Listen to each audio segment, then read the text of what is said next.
Tutol ang ilang senador sa pagtaas pasahe ng MRT. Kinwestiyon ni Senador Grace Poe ang taas singil. Isang senadora sa mga nanguna sa pagdinig sa nangyaring aberya sa MRT noong nakaraang taon. Ayon sa senadora, binigyan naman daw ang MRT ng 4.6 billion pesos para sa subsidy at karagdagang 7.9 billion pesos para sa pagsasaayos. Si Senador Chis Escudero naman sinabing hindi napapanahon ang pagtaas.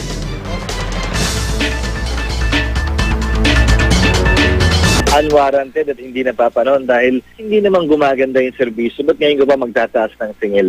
Hindi ba dapat pagandahin mo na muna yung serbisyo tapos taasan mo yung singil? Yan siguro kayang sikmurahin ni Juan de la Cruz. Ikinalulungkot ko lamang, katatapos lang ng budget na aprubahan na ang kanilang subsidiya, malaki ang binibigay ng gobyerno para mabigyan ng subsidy ang pagre-repair, pagbayad ng taxes at pamasahe. Bakit nila ginawa ito na hindi man lang tayo inabisuhan ng tama?